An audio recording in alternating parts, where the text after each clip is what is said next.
আপনি দেখছেন news now, আমরা জানি কোনটা খবর। नमस्कार, आप सभी देख रहे हैं न्यूज नाउ में आज का समाचार। रेखा गुप्ता ने दिल्ली की चतुर्थ महिला मुख्यमंत्री के रूप में शपथ ली और इसी के साथ दिल्ली में भारतीय जनता पार्टी की राजनीतिक यात्रा शुरू हो गई। रेखा गुप्ता ने गुरुवार को दिल्ली के रामलीला मैदान में एक भव्य समारोह में मुख्यमंत्री पद की शपथ ली। संभवतः मुख्यमंत्री के तौर पर उनके नाम की भी चर्चा चल रही थी, लेकिन कई अन्य भी इस लिस्ट में जोड़े गए थे। रेखा गुप्ता नरेंद्र मोदी, अमित शाह, जगत प्रकाश नड्डा की पसंदीदा सूची में आई। उन्होंने इस बार दिल्ली विधानसभा चुनाव में शालीमार बाग सीट से 29,500 वोट्स के अंतर के साथ जीत हासिल की। 50 साल की रेखा गुप्ता ने अपने राजनीतिक जीवन की शुरुआत बीजेपी के छात्र संगठन से की। गौरतलब है कि बीजेपी की सुषमा स्वराज 1990 के दशक में दिल्ली की आखिरी मुख्यमंत्री थी, जब उन्होंने दिल्ली यूनिवर्सिटी स्टूडेंट्स यूनियन की महासचिव और अध्यक्ष के रूप में चुना गया था, लेकिन सिर्फ 2.5 महीने के लिए। तब से एक और महिला मुख्यमंत्री ने 15 साल तक दिल्ली पर शासन किया, कांग्रेस की शीला दीक्षित। यहाँ तक कि जब बीजेपी 11 साल बाद आखिरकार आम आदमी पार्टी को हराने में कामयाब रही, तब भी दिल्ली की मुख्यमंत्री एक महिला ही थी, आम आदमी पार्टी की नेता आतिशी मारलेना। दिल्ली की यह जीत प्रधानमंत्री नरेंद्र मोदी के लिए अग्नि परीक्षा थी, क्योंकि पिछले 27 सालों से बीजेपी दिल्ली पर काबिज नहीं कर पाई और खुद प्रधानमंत्री नरेंद्र मोदी लोकसभा चुनाव जीत रहे थे। यहाँ तक कि उनकी पार्टी दिल्ली में 7 लोकसभा सीटें भी लगातार जीत रही थी। हालांकि दिल्ली की सत्ता पर वह काबिज नहीं हो पा रहे थे। यह विफलता स्वाभाविक रूप से नरेंद्र मोदी के राजनीतिक करियर पर एक बड़ा धब्बा होता। रेखा गुप्ता का जन्म 19 जुलाई 1974 को हरियाणा में हुआ।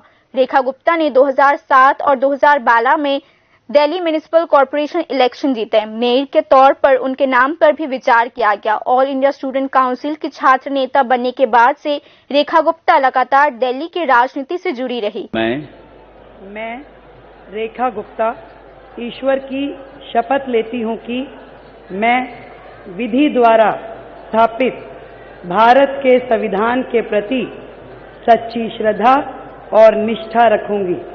मैं भारत की प्रभुता और अखंडता अक्षुण्ण रखूंगी।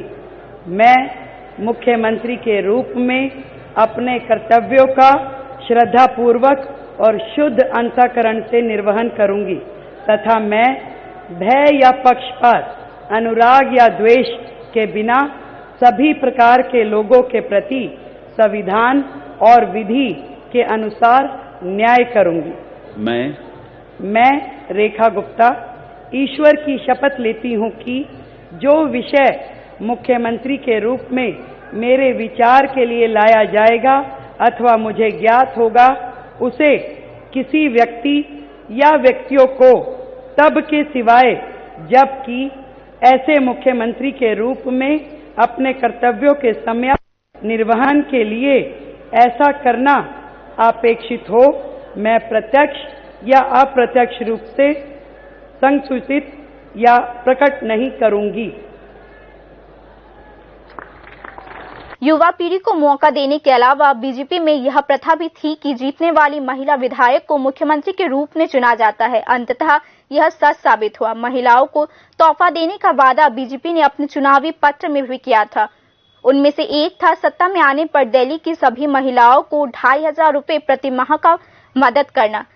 27 साल बाद रेखा गुप्ता की कमान दिल्ली में बीजेपी की नई राह पर चल पड़ी है। रेखा गुप्ता दिल्ली की 9वीं मुख्यमंत्री है। इसके अलावा वह महिला के तौर पर दिल्ली की 4थी मुख्यमंत्री है। दिल्ली के नए मुख्यमंत्री रेखा गुप्ता ने कुशलता से काम करके महिला सशक्तिकरण की शानदार मिसाल कायम की है। Bureau report, news now. प्रधानमंत्री नरेंद्र मोदी के दूरदर्शी नेतृत्व के कारण भाजपा 27 साल बाद दिल्ली की सत्ता में लौट आई है। गुरुवार को दिल्ली के रामलीला मैदान में नए मुख्यमंत्री के शपथ ग्रहण समारोह में मुख्यमंत्री डॉक्टर मानिक शाह ने यह प्रतिक्रिया दी। त्रिपुरा के मुख्यमंत्री डॉक्टर मानिक शाह ने दिल्ली में जीत का श्रेय प्रधानमंत्री नरेंद्र मोदी को दिया। मुख्यमंत्री डॉक्टर मानिक शाह ने गुरुवार को रामलीला मैदान में नए मुख्यमंत्री रेखा गुप्ता के शपथ ग्रहण समारोह में शामिल होने के बाद अपनी प्रतिक्रिया दी।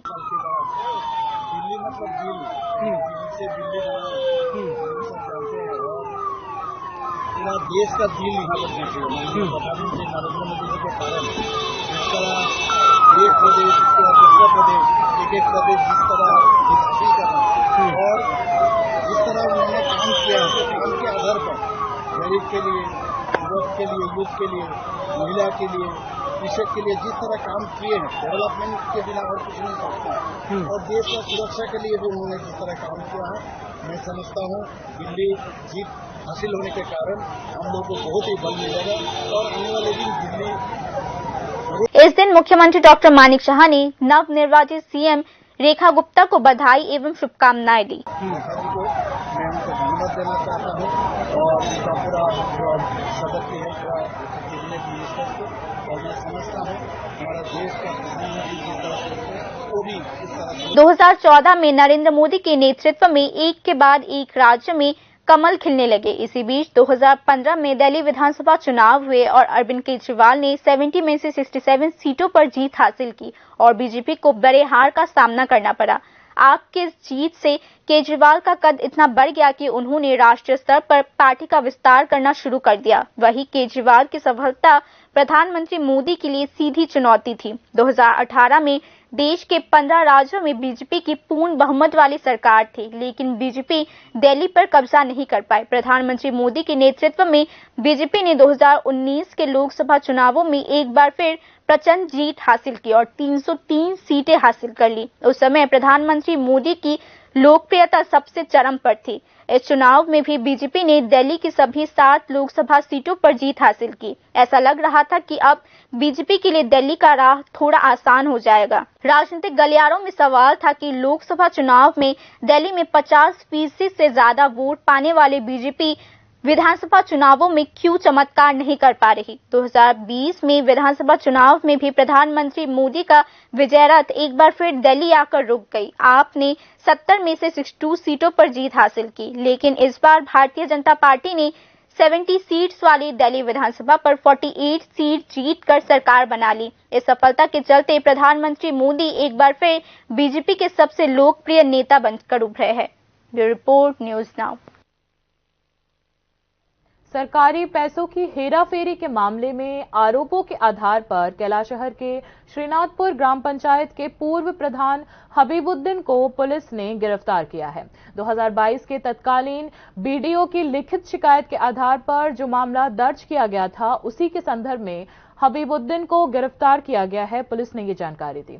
2022 के 29 अक्टूबर को गौरनगर ब्लॉक के तत्कालीन बीडीओ ने श्रीनाथपुर ग्राम पंचायत में 2016 से 17 और 2019 से 20 के दौरान 40 हैंडपंप और 13 बास प्लासिडिंग के कार्य में भ्रष्टाचार और 36,85,522 रुपये की हेराफेरी का आरोप लगाते हुए पंचायत सचिव यामिर अली के खिलाफ शिकायत दर्ज कराई थी। इसके बाद यामिर अली को गिरफ्तार किया गया था। जेल में लंबा समय बिताने के बाद उन्हें कैलाशहर कोर्ट से जमानत मिल गई थी।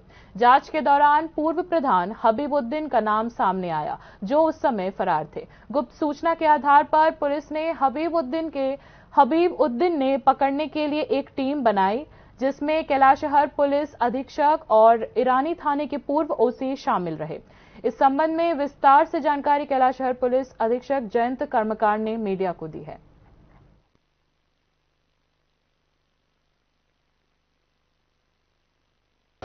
ওই কমপ্লেনের ভিত্তিতে ওসি ইরানি পিএস দিদেন উনি কেসটা রেজিস্টার করেছিলেন নাম্বার 86/2022। কেস রেজিস্টার হওয়ার পর ইনভেস্টিগেশনের পর পঞ্চায়েত সেক্রেটারি ইয়ামির আলী উনি গ্রেফতার হয়েছিলেন এবং উনি বর্তমানে মাননীয় কোর্টের আদেশে উনি বেইলে আছেন। ওনার ইন্টারোগেশন এবং পাশাপাশি যে এভিডেন্স আমরা ডকুমেন্টারি এভিডেন্স কালেকশন করেছি সেখান থেকে দিদেন পঞ্চায়েত প্রধান শ্রীনাথপুর হাবিবুদ্দিনের নামটাও এসেছে। আজকে আমরা একটা স্পেশাল টিম নিয়ে শ্রীনাথপুর এরিয়াতে আমরা রেড করেছি এবং ওনাকে আমরা অ্যারেস্ট করেছি। বর্তমানে ইনি ইরানি থানাতে আছেন, কালকে আমরা তাকে কোর্টে পাঠাচ্ছি। कुछ दिनों बाद राज्य सरकार विधानसभा में बजट पेश करेगी, लेकिन इस मामले में आम लोग सरकार से खर्च नहीं किए गए पैसों के पहाड़ के बारे में स्पष्टीकरण की मांग कर रहे हैं। वित्तीय अनुशासन किसी भी राज्य के लिए एक अनिवार्य शर्त है। इस शर्त का उल्लंघन करने पर सरकार को नुकसान उठाना पड़ता है। आर्थिक विश्लेषकों का मानना है कि यह मुद्दा उस मामले में प्रासंगिक है जहां पिछले 5 वर्षों में खर्च न किए गए धनराशि का पहाड़ बनता जा रहा है। पिछले वित्तीय वर्ष यानी 2024-25 में राज्य सरकार के कोष में विभिन्न विभागों में भारी मात्रा में अनयूज राशि है। टोटल अनस्पेंड अमाउंट को 31 मार्च तक खर्च करने का आदेश दिया जा चुका है। विभिन्न प्रखंडों के बीडीओज और ऑफिसर से कहा गया है कि काम ना हो तब भी ठेकेदार को बिल का भुगतान कर जमा राशि को खर्च के रूप में दिखाना होगा। अंतिम समय विभिन्न विभागों में 31 मार्च तक सरकारी राशि खर्च करने की होड़ मची हुई है। ठेकेदारों को काम पूरा ना होने से पहले अग्रिम भुगतान किया जा रहा है। कहने की जरूरत नहीं है कि इसके लिए अनैतिक कार्यबल तैयार करने की कोशिश की जा रही है, जो सूचना विश्लेषकों के मुताबिक आर्थिक व्यवस्था के लिए बिल्कुल अच्छी बात नहीं है। कुछ दिन पहले राज्य विधानसभा में सीएजी यानी controller and auditor general of India की रिपोर्ट पेश की गई। रिपोर्ट में कहा गया कि राज्य ने खर्च न की गई धनराशि का पहाड़ खड़ा किया है। सीएजी रिपोर्ट के मुताबिक सरकार 5 वित्तीय वर्ष यानी 2018-19 से 2022-23 में बजट आवंटन का 23% खर्च नहीं कर पाई। उन 5 वित्तीय वर्षों में से पहले 4 वित्तीय वर्ष में प्रस्तुत बजट कुल 82,882.61 करोड़ रुपए का था। कुल खर्च 63,998.41 करोड़ रुपए का था। इससे साफ है कि सरकार कितने पैसे खर्च नहीं कर पाई। भले ही कुल खर्च का 56% खर्च किया जा चुका हो और बाकी 28,059.8 करोड़ रुपए राज्य के बेहतरी के लिए इस्तेमाल किया जा रहा हो, लेकिन विश्लेषकों का मानना है कि इस खर्च का मामला पूरी तरह से अस्पष्ट है। विश्लेषकों के अनुसार राज्य के बजट में आवंटन धन का हिस्सा खर्च न हो पाने के कारण राज्य का विकास लगातार रुकता जा रहा है।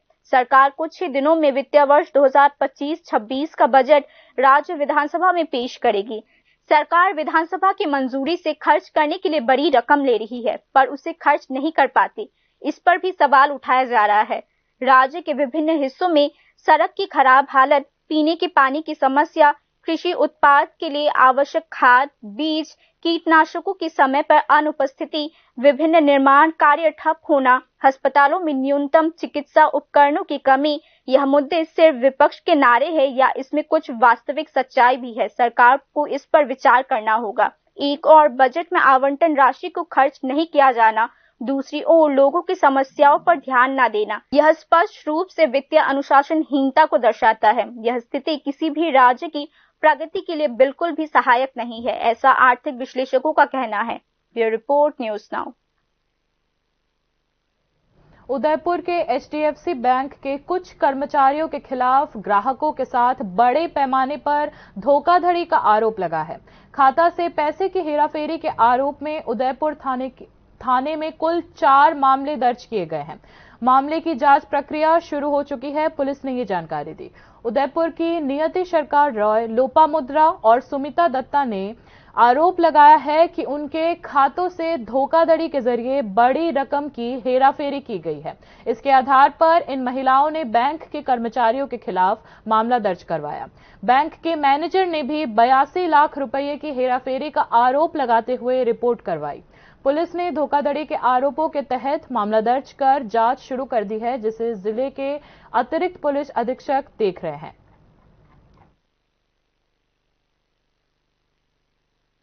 To the scale of 82 lakh जो है ये ट्रांजैक्शंस हुए हैं फ्रॉडलेंटली, और हम इसकी जो है इन्वेस्टिगेशन कर रहे हैं और बैंक अथॉरिटीज़ भी हमारी मदद कर रही हैं इसमें कि जो मतलब हायर अथॉरिटीज़ हैं।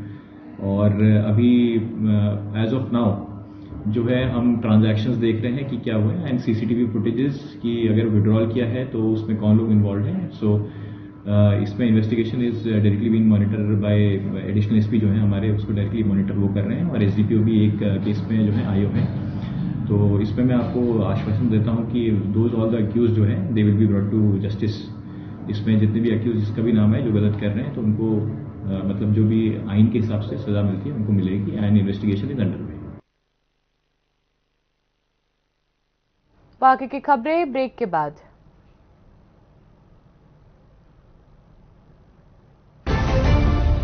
আপনি দেখছেন নিউজ নাও, আমরা জানি কোনটা খবর। প্রথম আলো এলো শুদ্ধ সকাল, শুদ্ধ সলিলে আজ বাজালো ত্রিতাল, মন্দিরে শুদ্ধ পূজার ধ্বনি, অগ্নি শুদ্ধ হলো সিঞ্জিনি, পরিণীতা নারী তুমি অনুপমা, শুদ্ধ সোনায় সাজো হে নিরুপমা। শুদ্ধতার স্বর্ণ মন্দির, কালিকা জুয়েলার্স, আগরতলা। একটু চেষ্টাতেই দুল লেগে যায় নববধূর কানে, একটু চেষ্টাতেই মানিয়ে নেওয়া যায় বিবাহিত জীবনে। নানা অনুভূতি জড়ানো বিয়ের গয়না, শ্যাম সুন্দর কোম্পানি জুয়েলার্স। আপনি দেখছেন নিউজ নাও, আমরা জানি কোনটা খবর। आगे की खबरें कुछ इस प्रकार हैं। पूर्वी अगरतला महिला पुलिस स्टेशन के पुलिस कांस्टेबल सुनीति सरकार की गुरुवार को रहस्यमय तरीके से मौत हो गई। महिला कांस्टेबल का घर आमतली थाना अंतर्गत ओएनजीसी नेताजी नगर इलाके में है। उनके पति देवदुलाल सरकार सचिवालय में होमगार्ड के रूप में काम करते हैं। मौत का मामला दर्ज कर लिया गया है और जांच शुरू कर दी गई है। मृतक सुनीति सरकार ने एक प्राइवेट बैंक से कर्ज लेकर 2 मंजिला मकान बनाया था और बैंक नियमों के अनुसार समय पर कर्जा नहीं चुका पाने के कारण बैंकों पर दबाव था, जिसके चलते मृतक सुनीति सरकार के पति देवदुलाल सरकार ने पत्रकारों को बताया कि इस दिन गिरफ्तार होने के डर से सुनीति ने आत्महत्या करने का फैसला किया।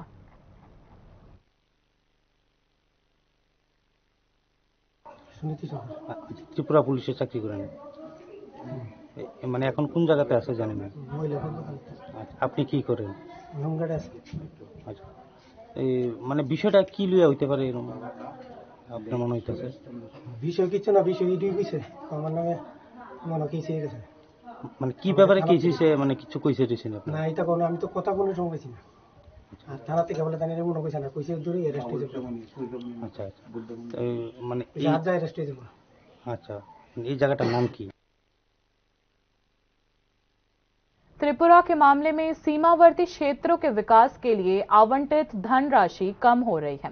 इस परियोजना के प्रभावी क्रियान्वयन में प्राकृतिक कारणों से बाधा आ रही है।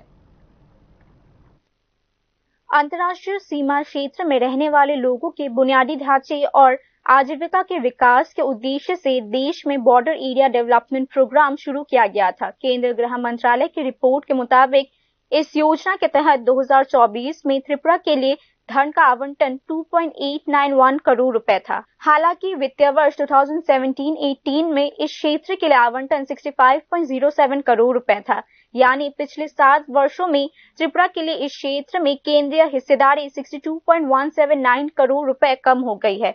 राज्य में इस परियोजना का प्रभावी क्रियान्वयन प्राकृतिक कारणों से बाधित हो रहा है। इस मामले में राज्य सरकार की चुप्पी आम लोगों को हैरान कर रही है। बॉर्डर एरिया डेवलपमेंट प्रोग्राम देश के 17 राज्यों के 111 जिलों में संचालित है। इसमें इंटरनेशनल बॉर्डर पर कुल 396 ब्लॉक शामिल है। इस योजना में उत्तर पूर्व क्षेत्र के सभी राज्यों के अलावा बिहार, गुजरात, हिमाचल प्रदेश, जम्मू एंड कश्मीर, पंजाब, राजस्थान, उत्तर प्रदेश, उत्तराखंड और वेस्ट बंगाल शामिल है। दिशा निर्देश के अनुसार इस परियोजना में संबंधित राज्य सरकारों के माध्यम से आम लोगों के लाभ के लिए लोगों की लाइवलीहुड, एजुकेशन, हेल्थ, एग्रीकल्चर और उससे जुड़े हुए विभिन्न क्षेत्रों का समर्थन करने वाले विकास जोड़े गए हैं। परियोजना में एक आदर्श गांव के निर्माण के लिए रिसोर्सेज भी आधारित किए गए हैं। इस परियोजना का उद्देश्य सीमा क्षेत्र के 5-6 गांवों के लोगों के साथ विकास और प्रगति का एक बड़ा क्षेत्र तैयार करना है।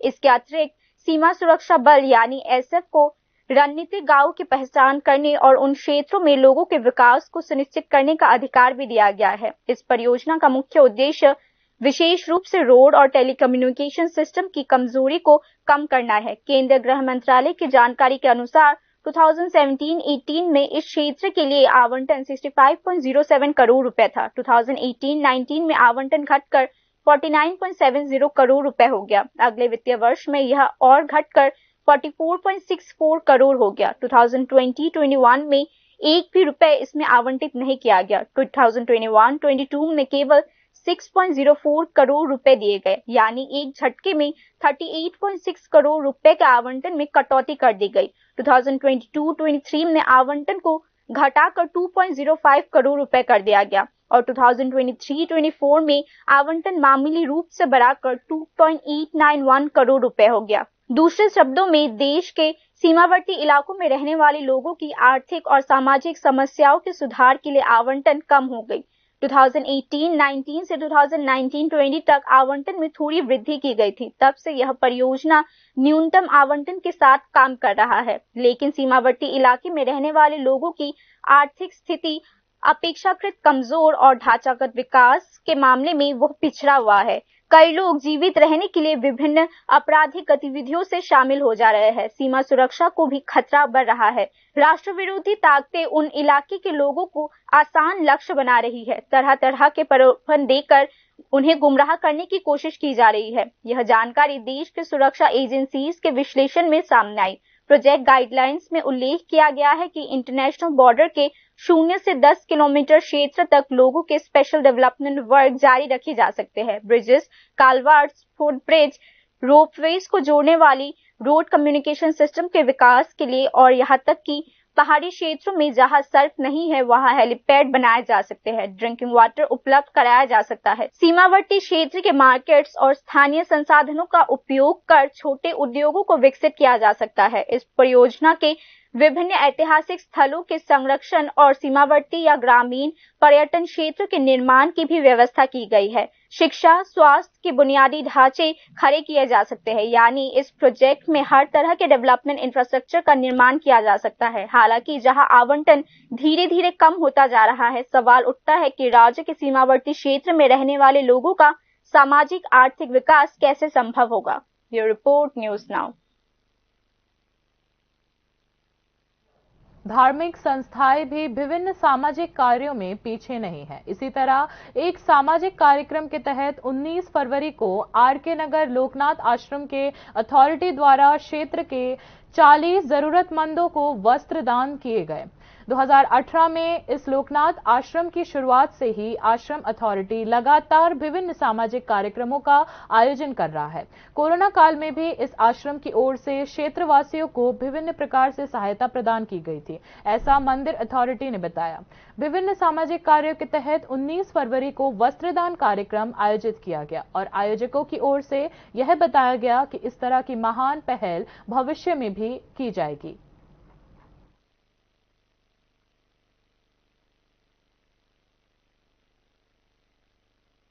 भारत और बांग्लादेश के सीमा रक्षक बलों बीएसएफ और बीजीबी ने गुरुवार को एक प्रेस कॉन्फ्रेंस में जानकारी दी कि सीमा पर कंटीले तारों की बाड़ लगाने में जो भी समस्या होगी उसे संयुक्त निरीक्षण और चर्चा के जरिए हल किया जाएगा। इसके अलावा बांग्लादेश बॉर्डर गार्ड ने बांग्लादेश में अल्पसंख्यकों पर हमलों की खबरों को अतिरंजित बताया है। बॉर्डर गार्ड बांग्लादेश के प्रमुख मेजर जनरल मोहम्मद अशरफुज्जमान सिद्दीकी ने अल्पसंख्यकों पर हो रहे हमलों की खबरों को अतिरंजित बताया। मेजर जनरल मोहम्मद अशरफुज्जमान सिद्दीकी ने यह भी कहा कि अधिकारियों ने अल्पसंख्यकों की सुरक्षा के लिए कदम उठाए हैं।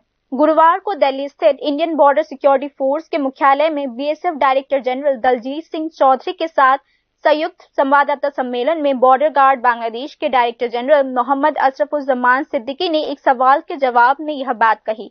बांग्लादेश प्रतिनिधिमंडल ने भारत बांग्लादेश सीमा के कुछ हिस्सों में बाड़ लगाने पर आपत्ति जताई है, लेकिन इस मामले में दोनों देशों के प्रतिनिधियों ने उम्मीद जताई है कि भविष्य में इन समस्याओं का समाधान किया जाएगा। मेजर जनरल मोहम्मद अशरफुज्जमान सिद्दीकी ने दावा किया कि 5 अगस्त 2024 को शेख हसीना सरकार के पतन के बाद अंतर्राष्ट्रीय सीमा पर घुसपैठ में काफी कमी आई है। BJP chief major general Mohammad Ashrafuzzaman Siddiqui ने कहा कि बांग्लादेश में अल्पसंख्यकों पर हमले बढ़ा चढ़ाकर की गई घटनाएं हैं। हमें अल्पसंख्यकों से कई अनुरोध मिले हैं क्योंकि वे डरे हुए हैं और हमने उन्हें मदद का आश्वासन भी दिया है। बीजेपी प्रमुख ने कहा कि बीएसएफ के साथ उनकी द्विवार्षिक बैठक में बाड़ लगाने के मुद्दे पर विस्तार से चर्चा की गई क्योंकि यह फोकस्ड एजेंडा था। बीजेपी प्रमुख ने कहा, जहां भी कोई समस्या है हमने संयुक्त निरीक्षण का अनुरोध किया है।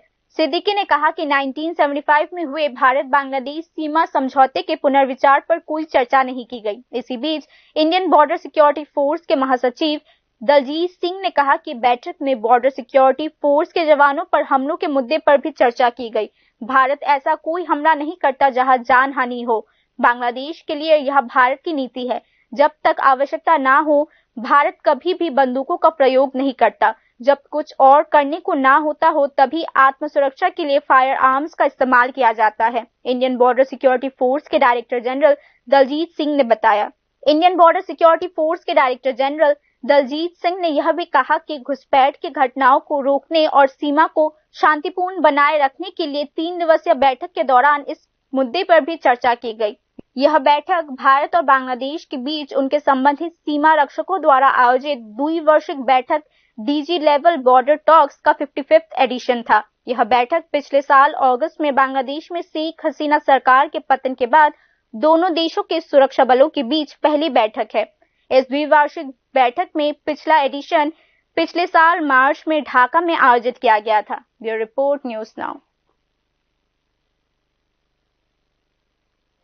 सोनामुड़ा शहर के नियर टाउन हॉल आंगनवाड़ी केंद्र 18 वर्षों से विभिन्न समस्याओं का सामना कर रहा है, जिसमें बच्चों की पढ़ाई और खाना पकाने का काम एक ही कमरे में किया जा रहा है और बिजली की व्यवस्था तक नहीं है। 12 फरवरी को आंगनवाड़ी केंद्र का गैस सिलेंडर चोरी हो गया था, लेकिन पुलिस ने इस मामले में कोई कार्रवाई नहीं की। गैस सिलेंडर की कमी के कारण माटी के चूल्हे पर बच्चों के लिए खाना पकाने में धुएं की समस्या हो रही है। इसके अलावा बिजली कनेक्शन के लिए कई बार सूचित करने के बावजूद कोई कार्रवाई नहीं की गई। कुल मिलाकर सोनामुड़ा के नियर टाउन हॉल आंगनवाड़ी केंद्र की दयनीय स्थिति आज भी वैसी ही बनी है जैसी 18 साल पहले थी।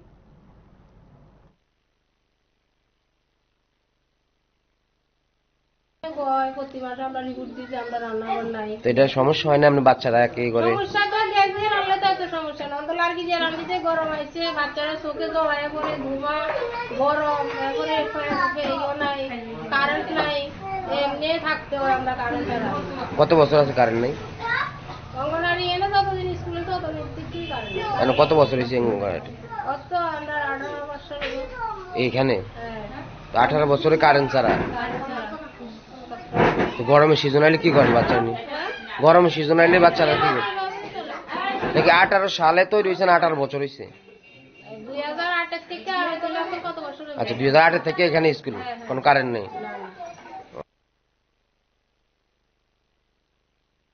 बाकी न्यूज अपडेट्स के लिए देखते रहिए न्यूज़ नाउ। शुभ रात्रि।